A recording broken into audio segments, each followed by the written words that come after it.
आज हम सीखेंगे भजन संहिता 57 उसके 5 पद से निकाल लेंगे। पढ़िए भैया। हे परमेश्वर, तू स्वर्ग के ऊपर अति महान और तेजोमय है। लिखा है कि हे परमेश्वर, तू स्वर्ग के ऊपर अति महान और तेजोमय है। तेरी महिमा सारी पृथ्वी के ऊपर फैल जाए। परमेश्वर की महिमा सारी पृथ्वी पर क्या हो? फैल जाए। क्यों? परमेश्वर स्वर्ग में क्या है? अति महान और तेजोमय है। आप और मेरे कल्पना से बाहर है परमेश्वर, और परमेश्वर का काम अद्भुत काम है परमेश्वर का। हम कभी सोच नहीं सकते और हमारे सोच से परे काम करता है। इसीलिए जब हम परमेश्वर के विषय में सोच नहीं सकते, उसके विषय में कल्पना नहीं कर सकते, तो हमारा दायित्व बनता है कि हम परमेश्वर के सम्मुख बने रहें। परमेश्वर के सम्मुख क्या करें? बने रहें। हम जितने जानने के प्रयास करेंगे उतने ही हमारे लिए कम है। ठीक है, मुझे कम से कम कितने साल हो गया? 25 साल हो गया। फिर भी मुझे क्या लगता है कि जैसे मुझे जानना चाहिए वैसा अब तक मैं नहीं जानता। आप लोग भी इतने दिन से बाइबल पढ़ रहे हैं, आप लोगों को ऐसा नहीं लगता कि हम लोग जान गए? कैसे समझ गए? है ना? कितनों भी पढ़ने के प्रयास करो, क्या है? अधूरा है। इसीलिए कुछ नहीं, सिर्फ बने रहो परमेश्वर और परमेश्वर के वचन में, और बने रहने के कारण वो आशीष देता है। यहाँ लिखा है कि हे परमेश्वर, तू स्वर्ग के ऊपर अति महान और तेजोमय है। तेरी महिमा सारी पृथ्वी के ऊपर फैल जाए। उसकी महिमा सारे पृथ्वी के ऊपर फैल जाए। ठीक है, अब देखते हैं कि होता क्या है।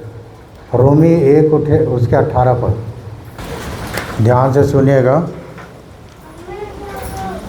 अगर हम सीख रहे हैं तो परमेश्वर के विषय हम सीख रहे हैं। और स्वर्ग और पृथ्वी के नीचे कोई और दूसरा परमेश्वर नहीं है। एक ही परमेश्वर है जो तीनों लोगों को चलाता है। ठीक है, स्वर्ग में भी उसी का शासन है, पृथ्वी में भी वो राज्य करता है, और पृथ्वी के नीचे भी उसका हुकूमत है। ठीक है, क्या लिखा? 1 अध्याय उसके 18 पद।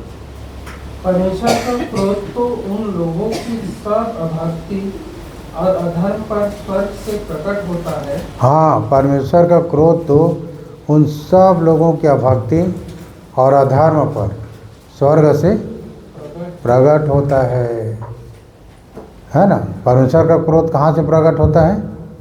स्वर्ग से। किनके लिए? अभक्ति लोगों के लिए, जो भक्त नहीं है, जो संसार में जीवन बिताते हैं, संसार के अनुसार जीना चाहते हैं। आपको पता है एक वचन लिखा है, आप लोग खोल लें, निर्गमन 15 उसके 26 पद। इसको खुला रखें।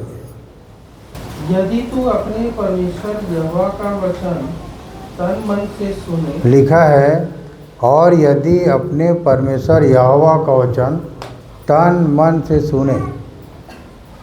तन कहने से शरीर और मन कहने से हमारा विचार। तो लिखा है कि यदि तू अपने परमेश्वर यहोवा का वचन तन मन से सुने और जो उसकी दृष्टि में ठीक है वही करे। हमारी दृष्टि में नहीं, हमारी सोच में नहीं, या लोगों की सोच में नहीं। कभी कभी क्या होता है कि हम लोगों से सलाह लेते हैं, ठीक है, पर लोगों से सलाह नहीं, परमेश्वर के वचन के अनुसार चलो। मतलब आप अपना राय परमेश्वर से ले सकते हो, परमेश्वर के वचन से ले सकते हो, परमेश्वर के वचन के अनुसार अपना काम कर सकते हो। ठीक है, तो जो उसके दृष्टि में ठीक है वही करे, और उसके सब आज्ञाओं पर कान लगाए, और उसके सब विधियों को माने। तो जितने रोग मैंने मिस्रियों पर भेजा है उनमें से एक भी मैं तुझ पर नहीं भेजूँगा। कहने का मतलब ये है कि परमेश्वर का क्रोध तो उन लोगों की अभक्ति और अधर्म पर कहाँ से प्रकट होता है? स्वर्ग से प्रकट होता है। स्वर्ग से परमेश्वर के क्रोध प्रकट होता है। और यहाँ पर लिखा है कि जितने रोग मैंने मिस्रियों पर भेजा है, मिस्र कहने से संसार, मिस्र कहने से संसार। अगर हम परमेश्वर को पा के, परमेश्वर के वचन को पा के यदि हम अपना जीवन संसार के अनुसार बिताते हैं तो जो बीमारी परमेश्वर भेजता है वो बीमारी हमें लगेगा ही। अब बीमारी कहने से सर्दी खांसी बुखार बीमारी नहीं है, बीमारी वो है जो छोड़ता नहीं है, लग जाता है। जैसे आपका कैंसर हो गया, टीबी हो गया, बहुत ऐसा बीमारी है जो एक बार लगा और फिर वो पीछा नहीं छोड़ता। तो ऐसा बीमारी जो है परमेश्वर कहाँ भेजता है, किसके लिए? संसार के लोगों के लिए, और संसार में भेजता है। और यदि आप परमेश्वर के वचन को तन मन से सुनते हैं, उसकी दृष्टि में ठीक है वही करते हैं, उसके सब आज्ञाओं पर कान लगाते हैं, उसके सब विधियों को मानते हैं। कभी कभी क्या होता है कि हम विधि हम नहीं मान पाते हैं, इसीलिए भजन संहिता 119 के 71 पद में लिखा है, मुझे जो दुख हुआ सो मेरे लिए भला हुआ, जिससे मैं तेरी विधियों को सीख सकूं। यदि हमारे जीवन में किसी प्रकार की कोई समस्या आ जाता है या कोई दुख तकलीफ परेशानी आ जाता है तो हम विधि को सीखने के बजाय प्रार्थना के पीछे भागते हैं कि हमारे लिए दुआ करें, प्रार्थना करें। नहीं, दुआ प्रार्थना तो करेंगे पर मेहनत करो। मेहनत क्या है कि आप जानने के प्रयास करो कि मैं कहाँ गड़बड़ किया परमेश्वर की विधि को साथ। तो लिखा है कि दाऊद बोलता था कि मुझे जो दुख हो सो मेरे लिए भला हुआ, जिससे मैं तेरी विधियों को सीख सकूं। तो विधि सीखने की ज़रूरत है। दाऊद बोलता है कि मैं बिछौने पर पड़ा हुआ तेरा स्मरण करता हूँ। कहने मतलब ये कि जब हम बीमार पड़ते हैं तो बिछौने में पड़ जाते हैं। तो जब बिछौने में हो जाते हैं तो हमको क्या करना चाहिए? जब बिछौने में पड़ जाते हैं तो हमें परमेश्वर की विधि को सीखना चाहिए, है ना, कि परमेश्वर की विधि क्या कहता है। और जैसे परमेश्वर की विधि को सीखेंगे हम चंगे हो जाएंगे। और इसलिए लिखा है कि उसकी सब आज्ञाओं पर कान लगाए और उसकी विधियों को माने। तो जितने रोग मैंने मिस्रियों पर भेजा है उनमें से एक भी मैं तुझ पर नहीं भेजूँगा। और लिखा है क्योंकि मैं तेरा चंगा करने वाला यहोवा हूँ। चंगा कब करेगा? जब हमारे जीवन में किसी प्रकार की कोई परेशानी या समस्या आ जाता है तो हम विधि को पूरा करें। उसका विधि क्या है? पता है, 10 कोढ़ी यीशु के पास आए और यीशु को कहने लगे कि हम पर दया कर, अनुग्रह कर। और उसके बाद में यीशु ने 10 कोढ़ी को चंगा किया। और 10 कोढ़ी को क्या बोले मालूम है? कि जाओ अपने ताई याजकों को दिखाओ और जो ठहराया गया है चढ़ावा उसके अनुसार से जाप करना। उसमें से सब गए, एक ही वापस आया और 9 लोग चले गए। फिर एक जब वापस आया तो उससे पूछा क्या सब के सब चंगे नहीं हुए? तो 9 कहाँ हैं? तो कहने का मतलब ये है कि जिन्होंने विधि को पूरा किया उसे परमेश्वर अपने पास ले लिया, और जिन्होंने विधि को पूरा नहीं किया उसको परमेश्वर ग्रहण नहीं किया। और सबसे पहली बात तो ये है कि धन्य है हम जिसे परमेश्वर ग्रहण करता है ना। आपको संसार में हर जगह मान सम्मान मिलेगा, है ना, नाम पाप पद प्रतिष्ठा दुनियादारी सब मिल जाएगा। पर परमेश्वर की उपस्थिति अगर नहीं है हमारे जीवन में, यदि परमेश्वर हमको वो जगह नहीं दिया या परमेश्वर हमसे प्रेम नहीं किया, ठीक है, और यदि परमेश्वर हमारा चुनाव नहीं किया तो फिर सब चीज़ व्यर्थ है। क्योंकि हम सब को एक दिन किसके पास जाना है? परमेश्वर के पास जाना है। और परमेश्वर कहाँ है? स्वर्ग में। स्वर्ग के ऊपर अति महान है और क्या है? तेजोमय है। तो लिखा है कि यदि तू अपने परमेश्वर यहोवा को वचन तन मन से सुने, जो उसकी दृष्टि में ठीक है वही करे और उसकी सब आज्ञाओं को माने, तो जितने रोग मैंने मिस्रियों पर भेजा है उनमें से एक भी मैं तुझ पर नहीं भेजूँ। मतलब हर साल परमेश्वर जो है संसार में बीमारी भेजता है, हर साल। अगर देखो कोरोना काल में परमेश्वर ने हम सब को संभाल के रखा। हमारे बीच में कोई ऐसा व्यक्ति नहीं जो कोरोना काल में नाश हो गए, सबको संभाल के रखा। ये धन्यवाद का विषय। हमारे आसपास के लोग मरते थे कोरोना में, हैं, आज यहाँ मर गया, वहाँ मर गया, हाहाकार छाया हुआ था और समाचार में उसी को बताते थे। हैं, 150 मृत्यु की बढ़ोतरी हुई है, हैं, इतना बढ़ा है, हैं, इतने लाख चला गया।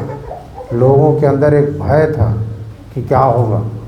पर पता है आप लोगों के पास शनिवार को शाम को परमेश्वर का वचन पहुंच जाता था, पहुंचता था ना, हर शाम संडे को शनिवार शाम को पहुंच जाता था कि कल संडे को इस वचन को पढ़ना।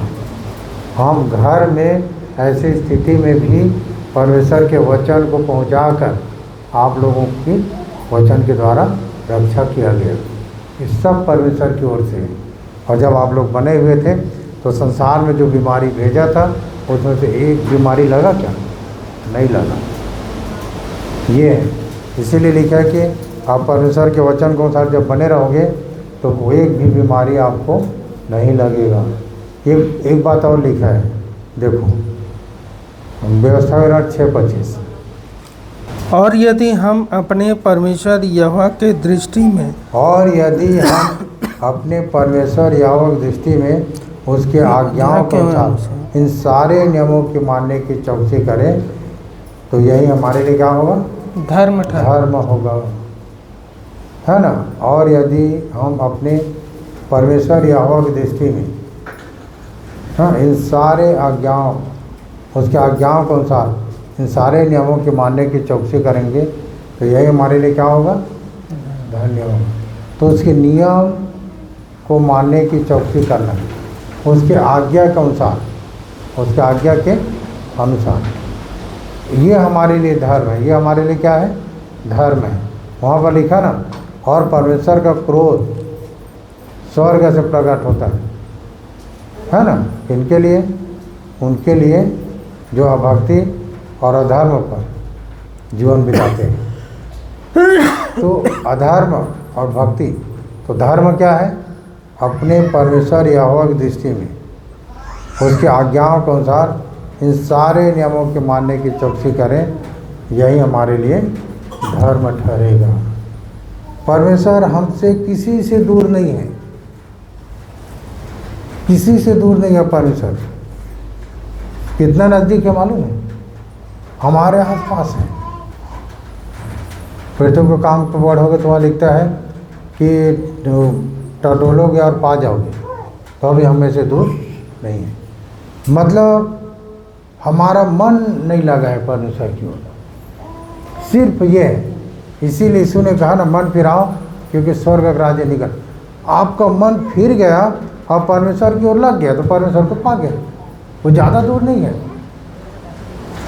ठीक है, मन लगना चाहिए। कैसे? तो परमेश्वर के वचन में, परमेश्वर के काम में, और परमेश्वर के लोगों के बीच में, पवित्र लोगों के बीच में, पवित्रता में, है ना। मन लगे रहना चाहिए, खोजी होना चाहिए। परमेश्वर आपके पास है, परमेश्वर आपसे दूर नहीं है।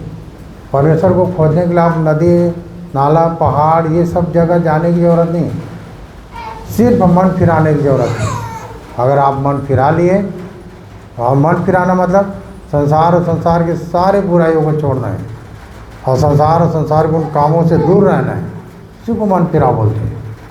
ठीक है, हम सब काम करते हैं, हे प्रभु बोलते हैं, तो गलत है ना। सब चीज़ अपनी इच्छा से करते हैं, नहीं होता है तो कोई प्रभु है ही नहीं बोल देते हैं, कोई हमारे बचाने वाला नहीं। हम अपनी इच्छा के अनुसार करते हैं और जब पूरा नहीं होता तो हम खुद दोष लगा देते हैं कि कोई नहीं है। नहीं, ये स्पष्ट कर दिया है कि परमेश्वर हमसे दूर नहीं है। परमेश्वर कहाँ है? हमारे निकट है और हमारे पास है। ठीक है, तो ये परमेश्वर हमसे ज़्यादा दूर है ही नहीं है। ठीक है, देखो क्या लिखा है रोमी 10:8। परंतु वह क्या कहती है, यह कि वचन तेरे निकट है। हाँ, परंतु वह क्या कहती है, यह कि वचन तेरे निकट है और तेरे मुंह में और तेरे मन में, तेरे मुंह में है और तेरे मन में है ना।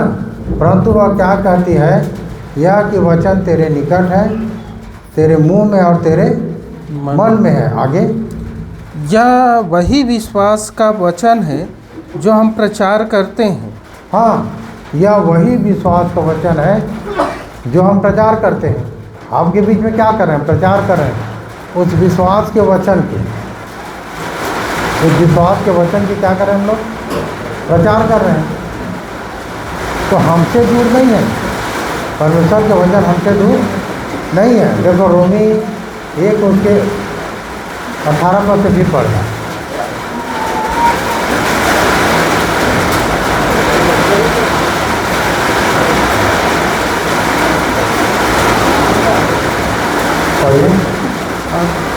रोमी 1 अध्याय उसके 18 पद, नहीं 1 के 18, 1 अध्याय के 18 पद।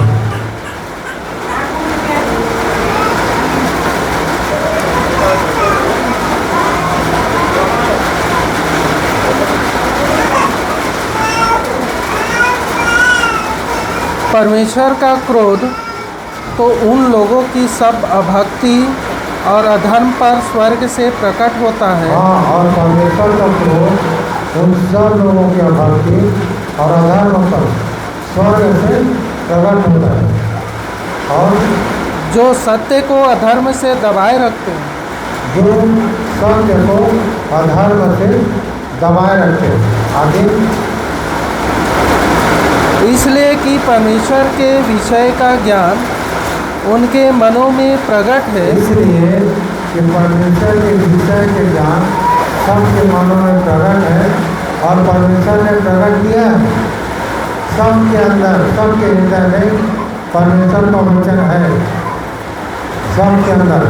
इसीलिए वहाँ पर लिखा है, प्रभु क्या कहती है, या कि परमेश्वर का वचन कहाँ निकट है, मुँह में है और हमारे मन में परमेश्वर का वचन। ठीक है, इसीलिए लिखा है कि यदि तो अपने परमेश्वर यहोवा का वचन तन मन से सुने और जो उनकी दृष्टि में ठीक है वही करे, और उनके सब आज्ञाओं पर कान लगाए और उनके सब विधियों को माने, तो जितने रोग मैंने मिस्रियों पर भेजा है उनमें से एक भी मैं तुम पर नहीं भेजूंगा, क्योंकि मैं तेरा संगा करने वाला यहोवा हूँ।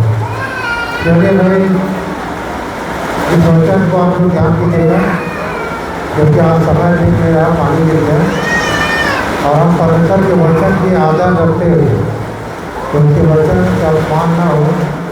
ठीक है, हम यही विराम करते हैं।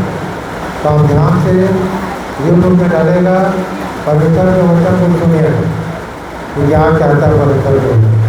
ठीक है, तो क्या है, स्वर्ग से प्रकट होता है। ठीक है, उसका क्रोध और संसार में बीमारी भेजता है। अगर आप परमेश्वर में बने रहोगे तो बीमारी लगेगा नहीं, दुख तकलीफ आएगा नहीं, कोई परेशानी, कोई भी ऐसा कोई संकट नहीं आएगा।